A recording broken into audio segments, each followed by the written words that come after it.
The village smelled of smoke and damp earth, the kind that clung to skin and hair no matter how one tried to wash it away. I had grown used to silence, my own silence most of all. The others called me defective, cursed, a girl who could not speak. Their words were sharp, but sharper still was the way they looked through me, as though I were less than flesh, less than breath. I learned to keep my head bowed, my hands busy, and my heart hidden. The huts leaned against one another like broken teeth, and the people who lived within them carried the same weariness. Fear was the marrow of our bones, for we lived under the shadow of the Moon King, Etherean Vale. His name was never spoken above a whisper. They said he ruled from a castle of obsidian and marble, where the moonlight itself bent to his will. They said he was cursed, cold, and merciless, and every season his soldiers came to collect tribute, grain, coin, flesh if need be. I was sweeping ash from the hearth when the sound of hooves broke the stillness. The villagers froze, mothers pulled children close, men lowered their eyes, and the old bent their backs, as though the weight of the Moon King's gaze pressed upon them. I felt my stomach tighten, though I had no voice to cry out. The soldiers rode in with armor that caught the pale light, their banners stitched with silver runes that shimmered like frost. At their head was General Kyle Draven, a man whose presence seemed carved from stone. His eyes were hard, his jaw set, and when he dismounted, the ground itself seemed to acknowledge his authority. "Tribute," he said, his voice carrying like iron through the square. The villagers scrambled, offering sacks of grain, coins wrapped in cloth, trinkets that had survived generations. Mara Thornwell, the servant who often oversaw me, shoved me forward when I hesitated. "Even the mute should bow," she hissed, her nails biting into my arm. I lowered myself, pressing my forehead to the cold earth.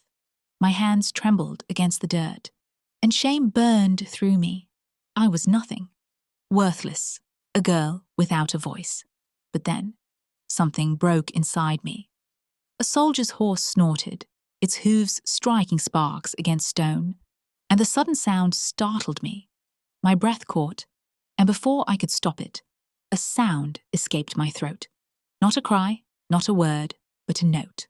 Low, trembling, ancient. It rose like smoke, curling into the air, carrying with it a resonance that was not mine alone. The villagers gasped. Mara's grip loosened, her face blanching. The soldiers turned, their eyes wide, their armor shifting as though the sound itself unsettled them. The note became a thread of melody, fragile yet unyielding, echoing against the walls of the square.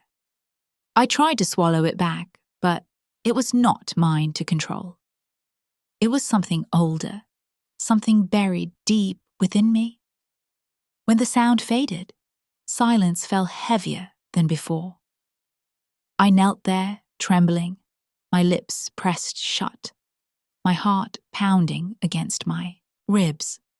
General Kyle Draven stepped forward, his gaze fixed on me, sharp and unrelenting. "The voice," he said, almost to himself. His men exchanged glances, their fear poorly masked. I shook my head, desperate to deny it, but I had no words, only silence.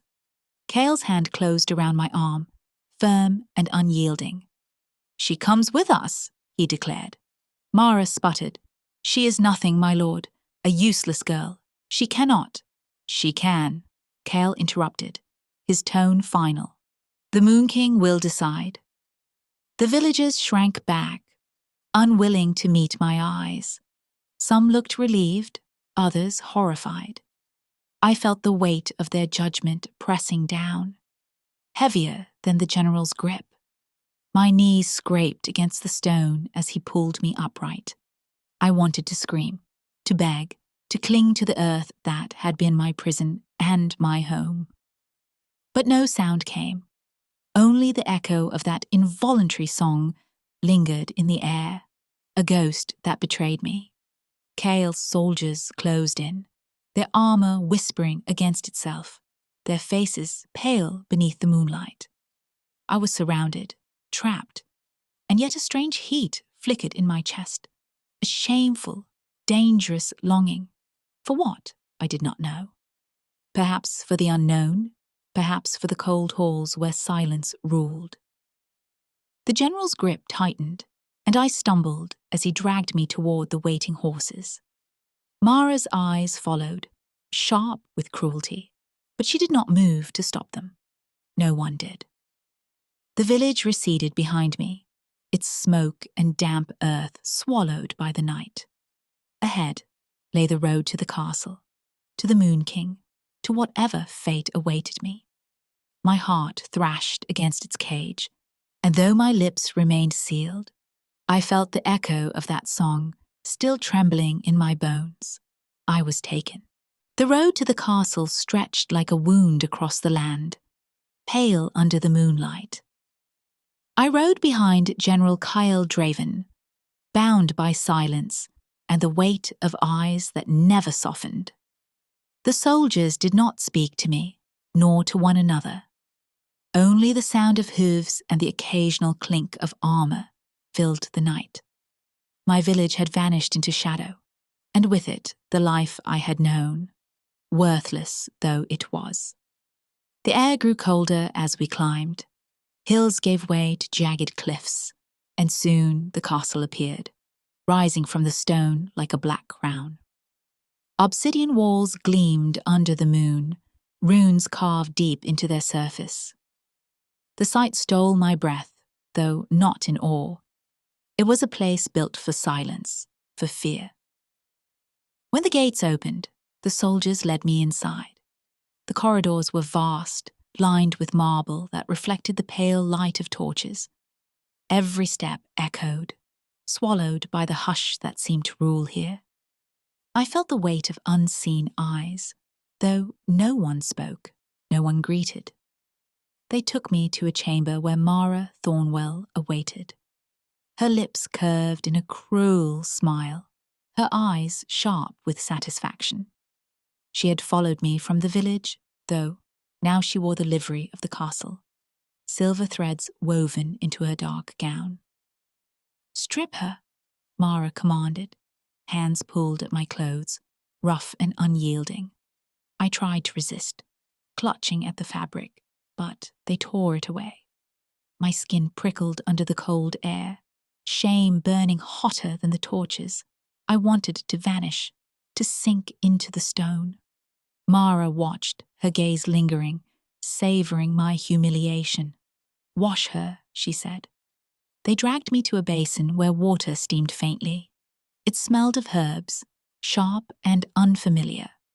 I was scrubbed until my skin stung, until the dirt of the village was gone, and only raw flesh remained. My hair was combed, tugged, braided. I felt less like a girl, more like an object being prepared. When they were finished, Mara approached. She held a gown of silver fabric, simple yet heavy, its sheen catching the candlelight. She draped it over me, fastening it at the shoulders.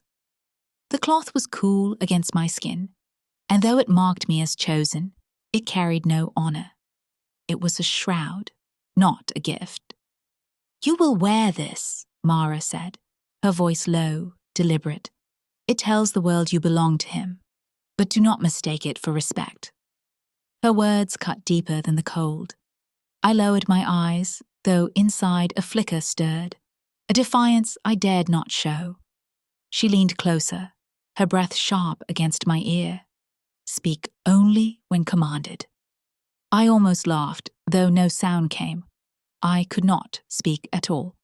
The rule was a chain I already bore, though Mara's tone made it heavier. Rumors drifted through the chamber as servants whispered. They spoke of the Moon King, Etherian Vale. They said he was cursed, that no emotion touched him, that his heart was colder than the stone of his castle. They said he ruled in silence, his gaze enough to break men. I listened, though I did not let them see. Fear coiled in me, but alongside it, something else. Curiosity, dangerous and shameful. What kind of man was he, this king who commanded the moon? What fate awaited me in his presence? Mara's eyes found mine, as though she sensed the flicker within me. "Do not hope," she said. "He does not feel. He does not forgive. You are nothing but a vessel." Her words pressed down, but I held them inside, refusing to let them break me. I had been nothing all my life, yet something within me had sung, something ancient and undeniable. Perhaps that was why I was here. Perhaps that was why the soldiers had taken me. The chamber grew colder, torches guttered, shadows stretched. Mara straightened, her smile returning. "It is time," she said. My heart stilled. "You will be presented to King Etherian Vale." The words hung in the air, heavy as stone, final as death. The hall was vast, carved from obsidian and marble that shimmered beneath the pale glow of moonlight, filtering through high windows. Every step I took echoed, swallowed by silence so complete it felt alive. Soldiers flanked me, their armor whispering against itself. But it was not their presence that made my breath falter. It was the throne at the far end, and the figure seated upon it. King Etherian Vale. He sat as though carved from the same stone as his castle, unmoving, eternal. His robes were black, threaded with silver that caught the light like frost. His hair, pale as moonlight, fell in straight lines against his shoulders, and his eyes, cold, unyielding, were fixed upon me. I had heard whispers of him all my life, but no rumor had prepared me for the weight of his stillness. It was not absence of motion, but a presence so absolute it pressed against my skin, against my lungs. I lowered my gaze, trembling. The silver gown clung to me, heavy, marking me as chosen, yet reminding me of my humiliation. Mara Thornwell stood nearby, her lips curled in satisfaction, watching as though she had orchestrated my downfall. The general's voice broke the silence. "My king, we found her in the village. She sang." The words hung in the air, sharp as a blade. I flinched, though no sound escaped me. My lips remained sealed, my throat tight. Etherian Vale's gaze did not waver. He studied me as though peeling back layers I did not know I carried. His eyes were not cruel, nor kind. They were something else, something vast and unknowable. I felt it then, a strange pull, as though the silence between us was not emptiness, but a thread binding us.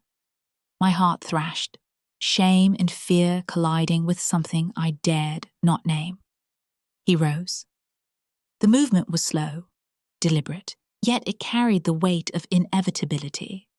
The hall seemed to shrink as he descended the steps, each stride echoing like a tolling bell. When he stood before me, I could not breathe. His presence was overwhelming, not in noise or violence, but in certainty. He was the moon itself, cold and eternal, and I was nothing but a shadow trembling at its edge. His hand lifted, fingers pale against the darkness. He touched my chin, tilting it upward. The gesture was not gentle, not cruel. It was command, pure and unyielding. My eyes met his, though every instinct screamed to look away. In that gaze, something stirred. Recognition.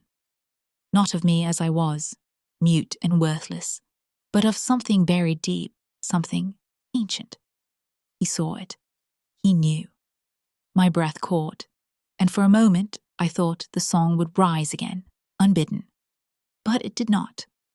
Only silence remained, heavy and charged. His voice came then, low and resonant, carrying the weight of inevitability. She stays. The word struck like a seal, final and irrevocable. Mara's smile faltered, her satisfaction curdling into something sharper. The soldiers shifted, uneasy, but none dared question. I stood frozen, my chin still held by his hand, my heart pounding against its cage. I wanted to scream, to deny, to flee, but I had no voice, no choice. His command bound me more tightly than chains. He released me, stepping back, his gaze lingering as though he had marked me. The hall seemed colder, the silence deeper. I belonged to him now, whether I wanted it or not, whether I understood or not. The Moon King had chosen, and his word was law. Fear coiled in me, but beneath it, shameful and undeniable, was something else. An electric tension, a flicker of awe, a dangerous longing. I was his. The chamber they gave me was not mine, though it bore my name now.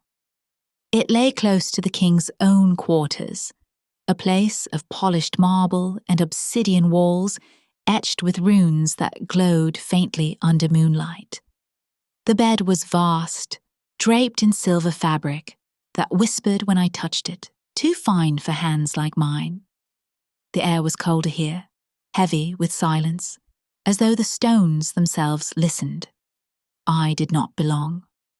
Every step I took reminded me of that truth. Servants passed in silence, their eyes sliding away from me, their mouths tight with disapproval. Mara Thornwell lingered often, her cruelty sharpened by proximity. But it was Lady Seraphine who made her disdain into art. She appeared one evening, her gown flowing like liquid shadow, her hair a cascade of pale gold. She moved with elegance that made the air bend around her. Her eyes, sharp and gleaming, found me where I stood by the window. "So, this is the girl," she said, her voice soft but edged. The mute who caught his notice. I lowered my gaze, my hands tightening against the fabric of my gown. I had no words to answer, no defense. Seraphine stepped closer, her perfume sharp and sweet, cloying in the cold air. "Do not mistake silence for power," she whispered. "You are nothing but a curiosity. He will tire of you." Her words cut, though I tried not to show it. She lingered, her smile delicate, dangerous, before sweeping away, leaving the chamber colder than before. Yet it was not only her presence that unsettled me. It was him. Etherean Veil. The Moon King. He came often, though never with warning. His steps were soundless, his presence filling the chamber before I even turned. He did not speak much, and when he did, his words were measured, deliberate. He watched me, not cruelly, not kindly, but with a certainty that made my skin prickle. One night, I sat by the window, the moonlight spilling across the floor. My fingers traced the runes carved into the stone, their edges cold and sharp. I felt him before I saw him. He stood in the doorway, his robes dark, his hair gleaming faintly. "You do not speak," he said. I turned, my lips pressed tight, my silence heavy. "But you sing," he continued, his gaze steady. Heat rose in my chest, shame and fear tangled together. I shook my head, desperate to deny it, though I knew he had already seen. His eyes lingered, searching as though he could peel back the silence and find the truth beneath. He stepped closer, the air shifting with his presence. My breath caught, my heart pounding. He stopped before me, his hand lifting once more, tilting my chin upward. The gesture was the same as before, neither gentle nor cruel, but certain. My eyes met his, and in that gaze, something stirred, my magic. It rose unbidden, a tremor in my chest, a note in my throat. I tried to swallow it back, but it slipped free, a fragile sound that hung in the air like a thread of moonlight. His eyes widened just slightly, the first crack in his stillness. The sound touched him. I saw it. The faintest shift in his breath, the smallest flicker in his gaze. I froze, terrified. I had broken something. He released me, stepping back. His expression shuttered once more. "Control it," he said, his voice low, steady. I bowed my head, trembling. Yet even as fear coiled in me, something else stirred. Hope, fragile and dangerous. He had felt it. My song had reached him, if only for a moment. Days passed, and the tension grew. Lady Seraphine's eyes followed me, sharp with jealousy, her words dripping with poison. Mara's cruelty sharpened, her satisfaction in my humiliation unending. Yet Etherian's presence remained, cold and certain. And though he denied it, I felt a thread of protectiveness in the way he watched, the way his gaze silenced their cruelty when he entered. It was not kindness, it was not affection. But it was something. And then, an accident. I was walking the corridor, the silver gown heavy against my skin, when Seraphine appeared. She brushed past me, her shoulders sharp, her smile cruel. "You will fall," she whispered. Her hand struck mine, sending the candle I carried tumbling. Wax spilled, flame flared, and in my panic, the song rose again. It burst from me, unbidden, a note that filled the corridor, trembling against the stone. The flame stilled, frozen in midair, suspended by the sound. Etherian appeared, his eyes fixed on the hovering fire, then on me. For the first time, his composure broke. His breath caught, his gaze sharpened, and in that moment, I saw something dangerous. Recognition, memory, perhaps even desire. The flame guttered, falling harmlessly to the floor. Silence returned, heavy and charged. I stood trembling, my lips sealed, my heart racing. He looked at me, and I knew. Something had shifted. Something I could not control. I belonged to him now, not only by command, but by something deeper, something perilous. The night was heavy with silence, the kind that pressed against the skin like frost.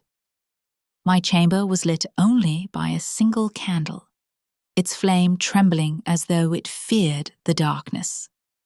I had grown accustomed to the stillness of this castle, but tonight it felt different.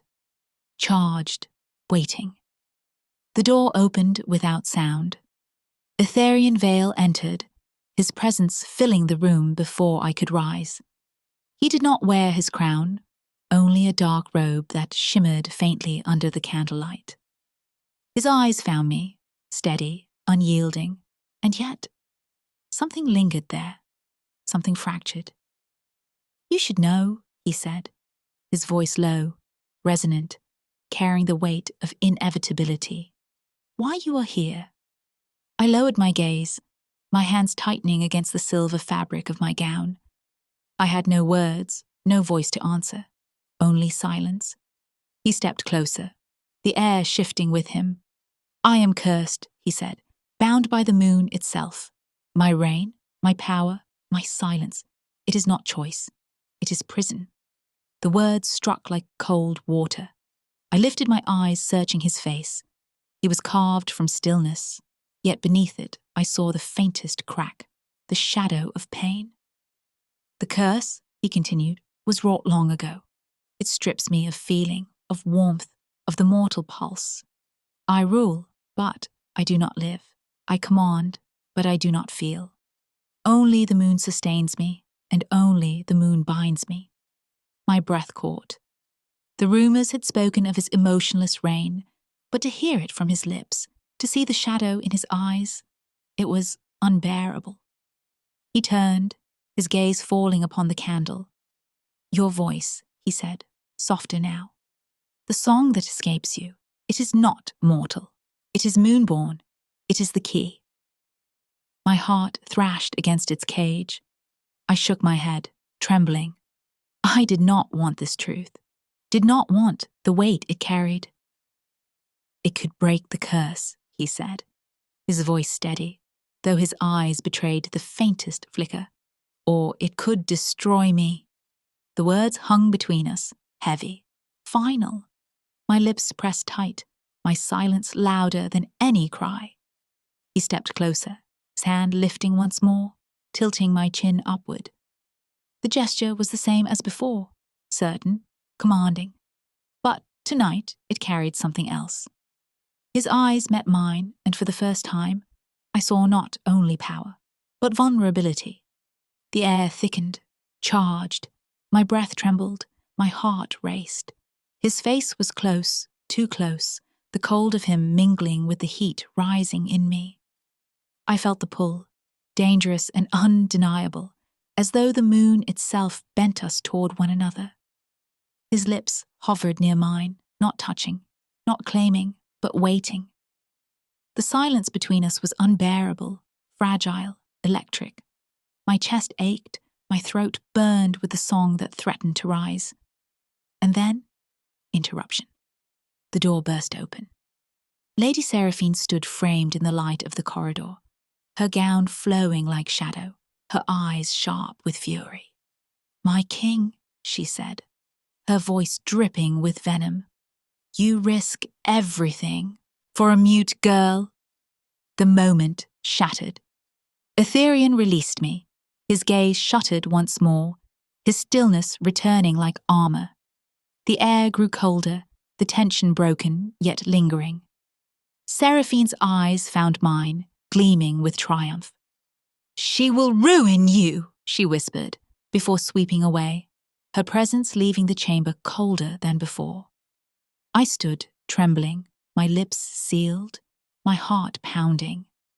Etherian turned, his gaze lingering on me, unreadable, unyielding. Yet I had seen it, the crack, the vulnerability, the near moment that had almost broken the silence of centuries. My magic stirred, fragile and dangerous. I felt it in my chest, in my throat, trembling against the edges of silence.